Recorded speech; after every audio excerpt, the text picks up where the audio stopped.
So okay, I might be getting a little bit ahead of myself right here, but I just have to say it right off the bat. This just might be it. This is the new reigning king of real grade, and that is saying a lot because it is one of, if not the best line of Gundam model kits to date. This thing does everything perfectly. Aesthetically, it's a masterpiece. Articulation, masterpiece. Accessories, we've got everything we could ever want. And when it does come to the build, it is outstanding, next level. And speaking of the build, I did do that in a separate video if you do want to check that out. But the summary of it is, it's so nice. It just feels so great. Everything stitches together perfectly. The things that stand out the most to me were the legs, which have so much intricate woven articulation inside them for the transformation and just the general robot mode, as well as those incredible wing binders around back, which open up in a new kind of way that is exclusive to this kit in an almost Tallgeese style fashion, but they are next level. Moving parts, they look beautiful, every pose, this thing is great. This is it, X-Gundarium tier in the first ever real X-Gundarium tier kit ever. But anyway, this video right here wouldn't have been possible without those awesome people over at Hobbylink Japan. Now let's get right on into the review. So jumping straight on into the aesthetics, and this right here is the real grade Wing Zero Gundam once it is complete. Now like I mentioned, I did do the build of this in a separate video, so if you do want to see everything that was done in order to build this kit, I went through the entire thing, you can check that video out. It is such an incredible build. As far as builds in 2025, this has been my favorite by a large, massive margin, and we did get another real grade this year, which was the real grade Shining Gundam.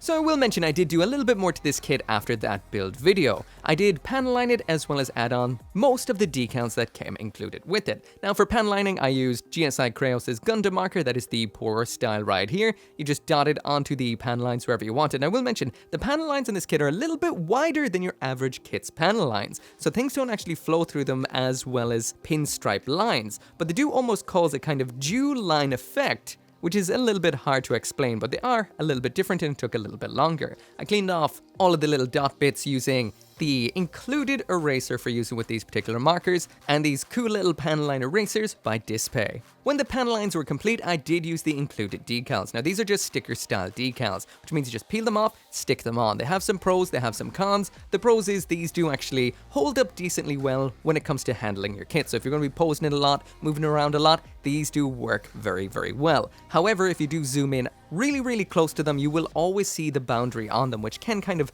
pull you out of the illusion of this looking like a real life Gundam, which is what it's meant to look like. Bandai does usually release water slides down the line, so if you want to wait for those, just don't use the decals in the kit just yet. But yeah, this right here is what you get when this kit is fully finished, and I am blown away, so crazily blown away. I did not expect this. I thought this would be another kind of standard-ish release like we saw with the real grade Shining Gundam, an absolutely beautiful Gundam, yes, but this thing is next level. So when it does come to the aesthetics, this kit right here is jaw-droppingly gorgeous for a lot of beautiful and subtle reasons. First off, the silhouette of this is perfect. It looks absolutely killer. No matter what light you put this in, this is a fantastic looking model kit. For me, Wing Zero's never really been at the top of my list of favorite kits, but when Bandai does a kit and does it just right, man, it can really change your mind. When it does come to the colors in here, you have every color that you want to see. That's the red, the blue, the yellow. The white has been split into two shades, and we do have the gray of the inner frame as well. The inner frame does have a little section inside of it, which is an injection silver, which is inside behind that gem to give you that extra bit of reflective light.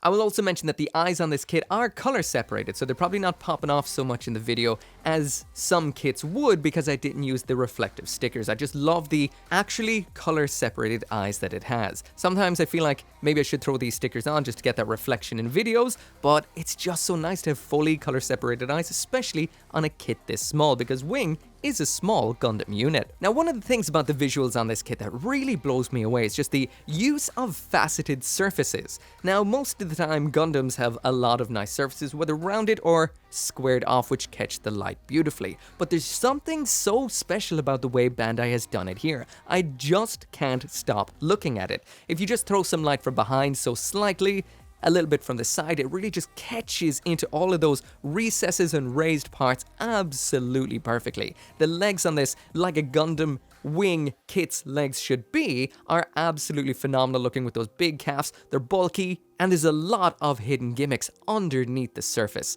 On top of that, we've got those wing binders that open up as well as just spread out, and they've got a 5-axis moving joint per wing, so it means they just move around all over the place, and they're so expressive. You can make it look like an asteroid blasting through the air, like a pair of wings with a kind of Master Gundam kind of feel, or just spread them out in whichever way that you want. The aesthetics here, off the charts.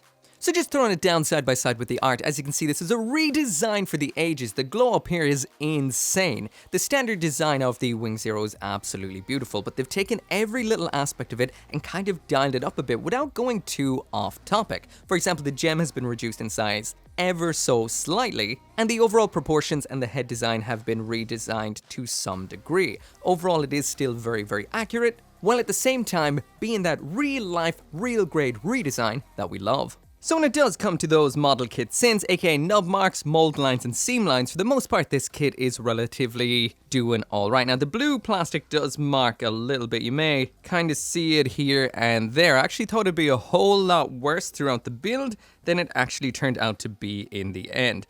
There was some places where it did look like it was marking quite a bit, but there is a whole ton of undergating in the kit as well as fairly intelligent nub placement, so there's not too much of that. Mold lines and seam lines I would say there's none. Everything that's a piece is meant to have that big old line that's beside it. The panels are just all placed perfectly. As for the worst mold line of them all, that was the one that was up here on the upper arm. You can't really see it anymore because I did clean it away, but I'll just jump on back to the build a little bit. There was 2 big nubs either side of this with a seam line running down the middle. It was very, very noticeable even after chopping off the nub, so it does take a little bit of cleaning to clean that all up, and there is a lot of kind of surface geometry there you need to work around. But besides that, this is pretty much what you get out of box besides that upper arm, so perfection. So next up then in here is the decals. So we do get a massive sheet of decals with this kit, as you normally do with real grade kits. The style of decals we have in here are the shiny ones. There's one right there inside of the gem, which is a really cool effect. We've got a whole bunch of these shiny guys all around the kit, like on the backpack here.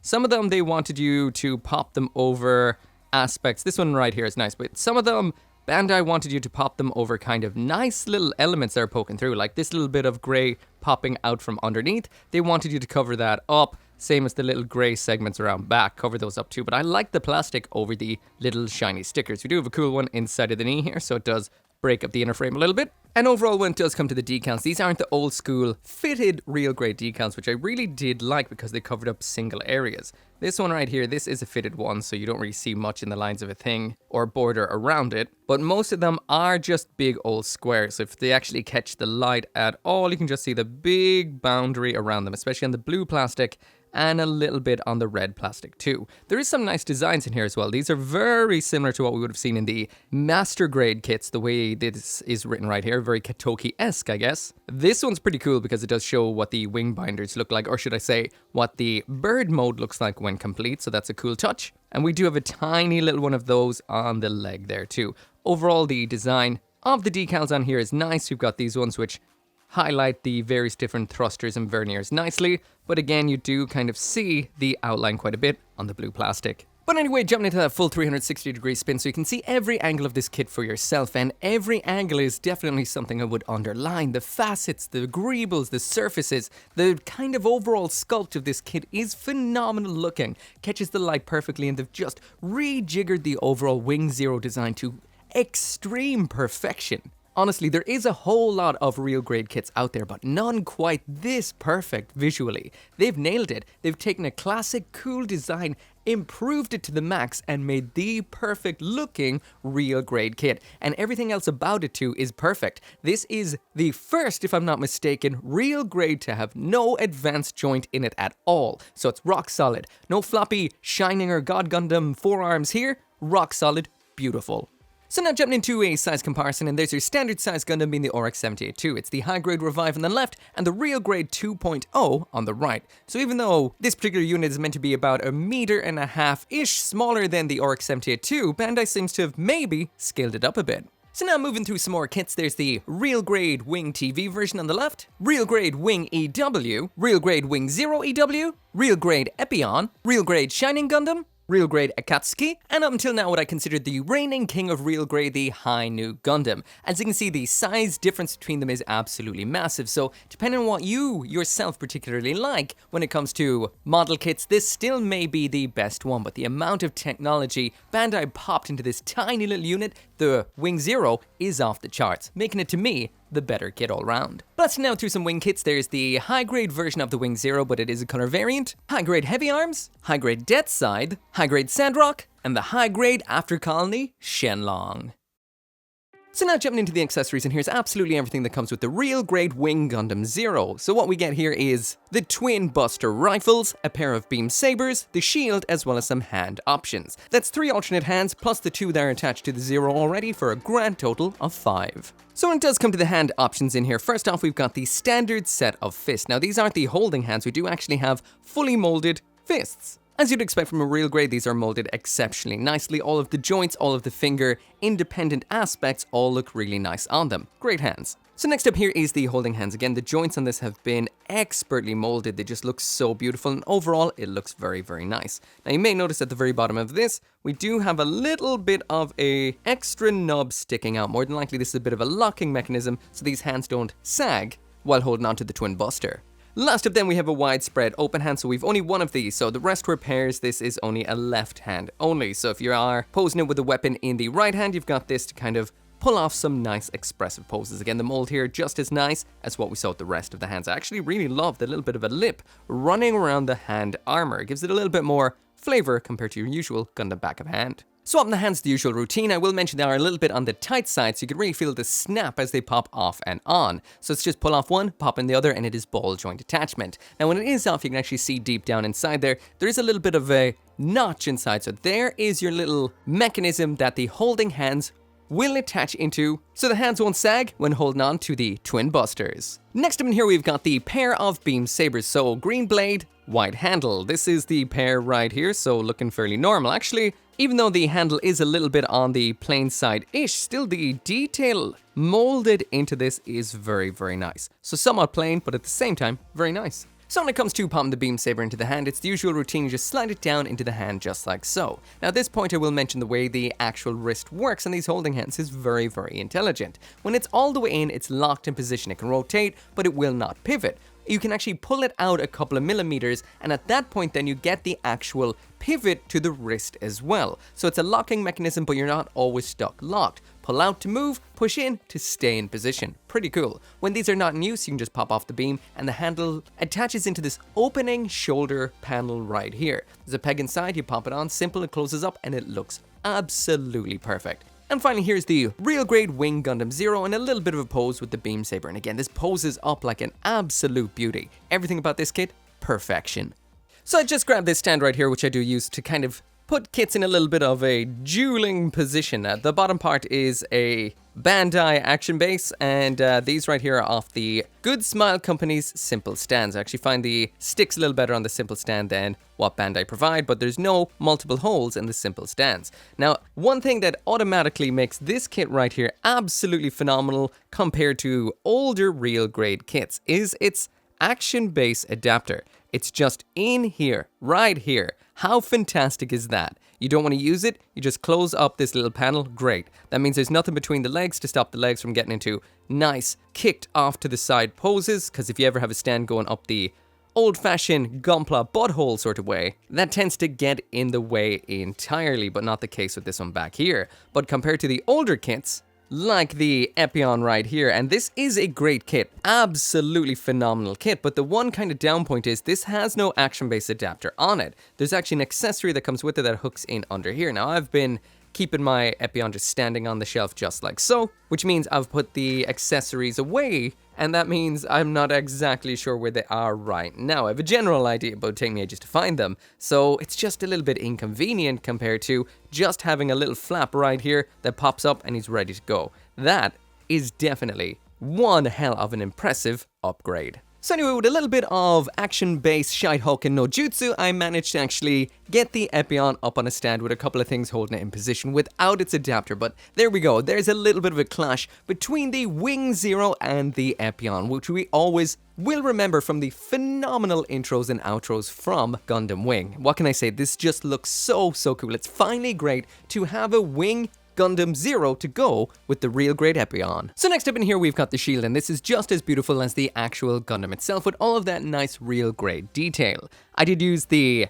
included decals on this as well, so the same sort of issues apply here. They do look absolutely incredible, but you can see the borders on them, especially on the red plastic. We've got a clear section on the end here which really catches the light nicely, and we do have some moving mechanisms in here. These are cogged together, so they do actually move together when moved. We've got an extension gimmick right here which moves out the bird head on it. The attachment point round here does have a moving section as well, so it can move like so, and it has a little bit of rotation in here too. These little sections here, these pop out just like so, and these are for attaching on the twin busters when it is in bird mode. When it comes to attaching the shield onto the arm, we've got a little bit of a slot in the back of the arm right here, and that's where you attach the peg of the shield into. It pops in just like so, it holds on absolutely perfectly, and there's a lot of articulation here. We've got a rotating forearm so you can pivot the actual shield up and down. We also do have a little bit of a nice pivot in the shield as well, a little bit of a hinge which allows it to move in and out, so you can always get it into the perfect blocking or whatever pose you want, and it just flows on in there just like the rest of the articulation on this kit. Amazing.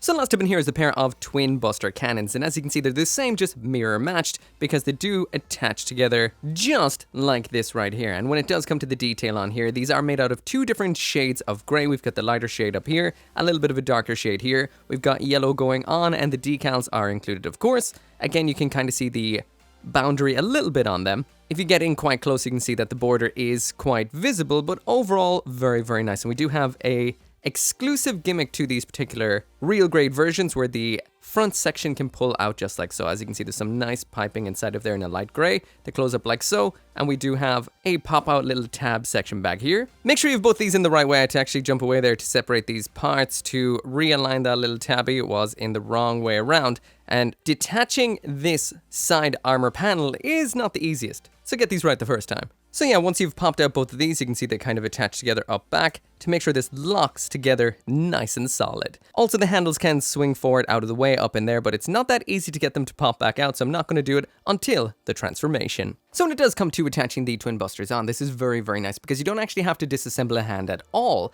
Basically, Bandai has made this hand shape absolutely perfectly flush that you can slide the handle of the twin buster right on through like so, and it still looks like it's holding onto it perfectly. Not your standard high grade looking block hand. This looks like an actual closed hand around the handle, even though we didn't have to disassemble the hand to do it. This is fine design right here. Damn. So with the combination of the brilliant hand attachment onto the twin buster rifles and that great wrist that locks into position, getting this into a pose is such a breeze. It's absolutely perfect. Everything flows perfectly, nothing's loose, nothing's tight, and well, what can I say? It's absolutely impressive. Getting it into that twin buster rifle kind of spinning, shooting, blasting pose is just such a simple thing to do, and it can support the weapons perfectly. So the twin buster pose where wing is shooting out both sides, it's always easy to pull off pretty much no matter what wing you have, unless the shoulders and arms are a little bit on the weak side. But what always gives a little bit more trouble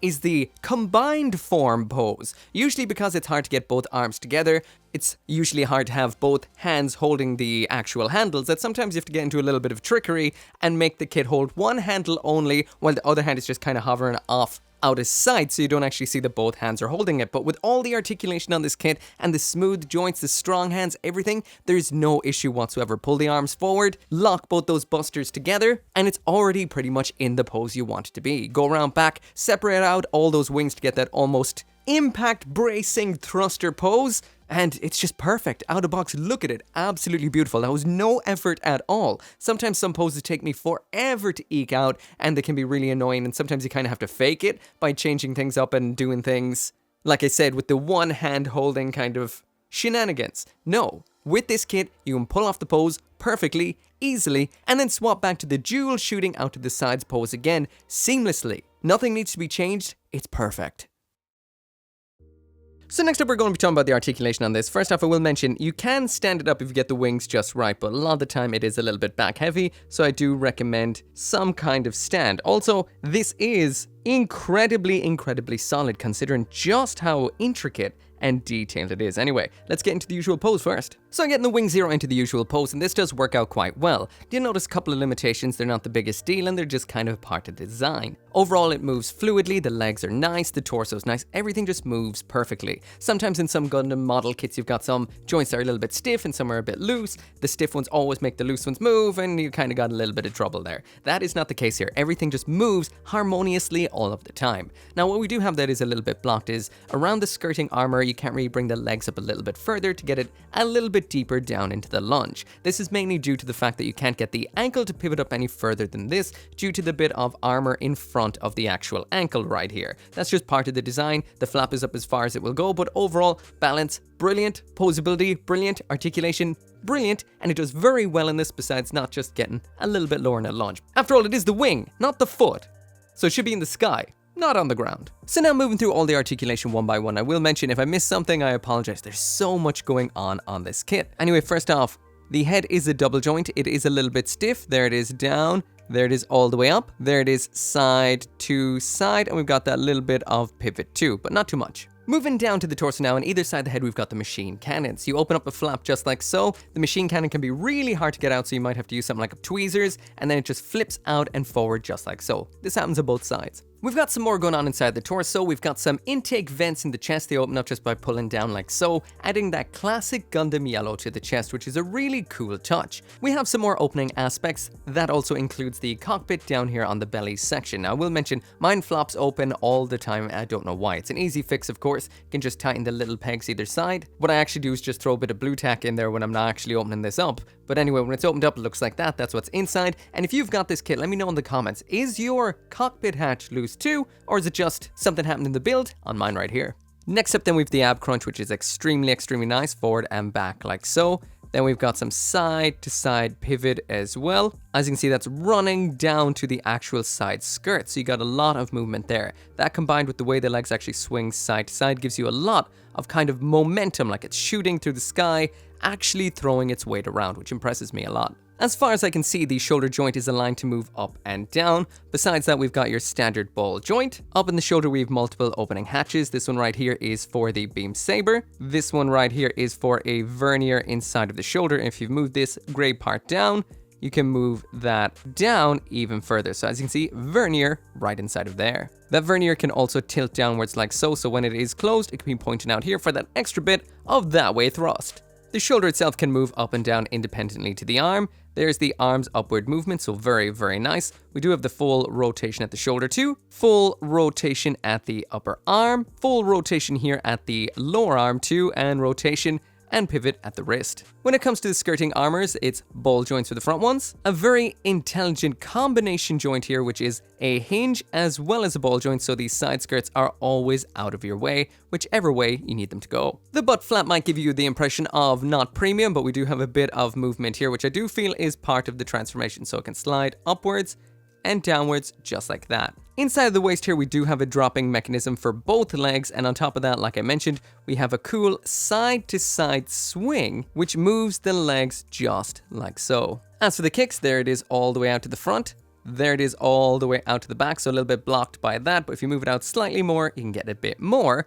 And there is the absolute full splits. Again, the rocking mechanism might eschew that a little bit. Down to the legs, we've got rotation at the upper thigh that can go all the way around. An incredible bend at the knee, which does separate out the knee armor as well as this segment back here. I'm actually going to pop that leg off so you can get a better look at that because this is impressive. So the straight leg, upper joint, and then the lower one just separates all of that stuff out. So this part all splits. We've got even a splitting heel back here. This splitting aspect, which is part of the transformation. We've got this moving segment right here. And when it comes to the foot, this moving section right here, when it comes to the foot, we've got side to side, a full ball joint going on there. This separating aspect in the lower leg and a toe bend. This is incredible. For a kit that is as small as a 1/44th scale wing, this just packs in so much. That is obscene. And we're not finished because we haven't even checked out the back. So around the backpack, we've got the backpack itself. The wings can move in and out at this point right here, and the peg does mean they're able to rotate. On top of that, we've got another hinge which allows these wings to move so much up and down, and the most impressive aspect is the way that these can split. So we do have a multi-joint aspect, so they don't just open like so. We've got so many joints going on in here, which allows them to actually separate out like so to get an even bigger spread across these wings, making them some of the most expressive wings I have ever seen in a Gundam model kit. They are incredible, and it's not finished then. If you actually move on into the thrusters here, we've got this very beautifully designed vernier with a very unique twisting mechanism. So if you actually twist this right here, it opens this up so it looks like it's going at absolute full throttle. Then you just twist it back and it closes up. That is so beautiful. The twist, the spin, the overall look of it, beautiful.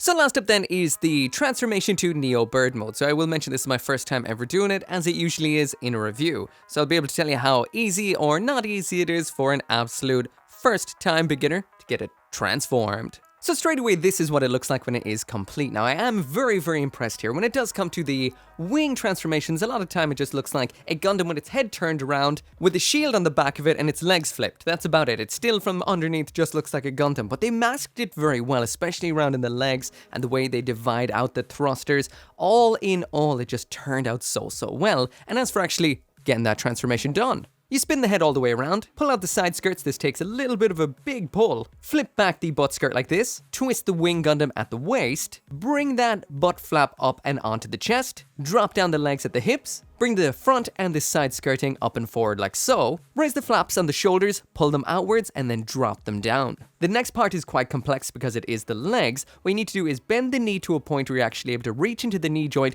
and break it in half. This is so impressive. This allows the leg to bend up in that Zeta Z shape, but it does it in such a nice segmented way. The way the rear section of the leg opens up too is incredible. You twist the foot around like so, and then it bends up inside of the lower leg, at the same time splitting out a vernier in the heel. So impressive. Then you actually close the back panel of the leg once again, that clicks into position, and that is what it looks like complete. Pure magic. From here, we're jumping up to the wing binders. You flip them out just like so, and then they turn into a wing-like shape on the back of the Gundam. Next up, you need to grab the twin busters. Make sure you've got these little pieces poking out and have the handles slotted in a way, just like so, on both of them. You grab the shield, bring out both of these little yellow fin segments, flip out these two gray attachment points on the sides like so, and then you twist up and out the arm attachment segment so it's out of the way, ready for the head. Finally, then you attach this shield segment onto the back of Wing Gundam just like so. There's a little bit of a slot in the backpack. It locks in absolutely perfectly, and this is what you get in the end. I am blown away. Twisting the thrusters for that super boost is also optional, so I decided to do that too. And it's also such a nice design again with the action-based stand hole. Now it's in the bottom of the kit because the butt flap has become the bottom, meaning you don't need an adapter at all. You just stick your stand, whatever stand you have that's 3mm, into this hole, and it's ready to be displayed. This is pure majesty.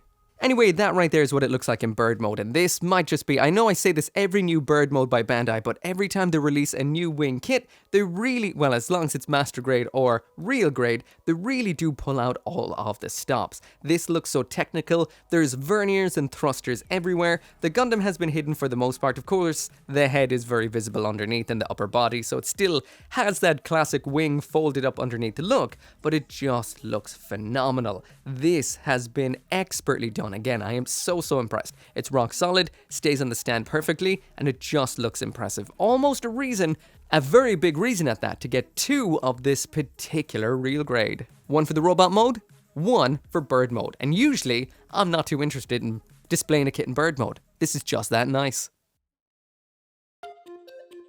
So anyway, that right there is it for the review of the Real Grade Wing Gundam Zero, and this is the first ever kit to get full points, full X-Gundarium tier. This is the pinnacle of current gunpla. When it comes to Real Grade, this has taken the crown. This is the brand new king of Real Grade, through and through. When it comes to the review points aesthetically, this kit is drop dead gorgeous. Even down to the subtlety of the facets and the angles on the armor. It catches the light perfectly. Every aspect of it looks beautiful. We've got parts coming through from underneath, we've got clear parts, we've got some metallic injection parts. The separation of all the panels is astounding, the greebles, all of the detail, it's just so perfect looking no matter where you look, and that's all packed into a tiny little wing package. When it comes to the accessories in here, they do everything that you could ever want them to do. Now, Wing Zero only comes with a certain amount of things, so it can only get, well, full points for what it has, but everything in here is great. Beam sabers are standard. The design of the hands is phenomenal, especially the way they hold onto the twin buster rifle and can lock and unlock. They're just so perfect. No issues holding up those twin busters, and the fact that you can actually slap both busters together when it's still holding onto the weapons so seamlessly has never been done before. It feels so right. The busters are beautiful, color separation phenomenal. The shield is amazing too, with a lot of moving parts, extension gimmicks. Everything about them is pure perfection. Poetry in plastic. When it comes to the articulation in here, this is insane. The amount of moving parts is ridiculous. It is astounding, jaw-dropping. You can get this into pretty much whatever pose you want. Like I mentioned, there is a little bit of a limitation where you can't actually eke the toes up far enough to get into a full lunge, but a lunge isn't necessarily what you want the wing to do. Everything you'd want it to do, it does superbly. The amount of moving, intricate parts in the feet is ridiculous. Same in the shoulders, same in the chest, same everywhere. Everything moves so well. It is not just the articulation on the robot itself, but the transformation too, and nothing ever feels wonky, janky, or anything. The way the knees split to bend up into that transformation, that is majestic. Finally then, when it does come to the build, it goes without saying, this thing is rock solid and the build is so fun. You're building up such intricate things. Gone are the days of building just that kind of floppy inner frame, then armoring it up and you're done in about, an hour or two. This kit takes quite a long time to build and it layers up nicely. In the build I did build the inner frame first. This isn't necessarily something you do, so it did extend the build a little bit, but that is an option, making it a very fun, unique build, and there's so many intricate minutiae on this. It's insane. 5 out of 5, you deserve it, you want it, you need to get one for yourself. I got mine right here through Hobby Link Japan. As always, thank you so much for watching. Make sure to come back for more gunpla reviews, and I will see you next time. As always, this video right here and every single video I make would not be possible without each and every one of you guys who watches this video, and special thanks at the end of this video right here to those who support on the channel memberships as well as over on Patreon, including Caleb Engelhart, Joe, OG59061, Scotty Thomas, and Simon.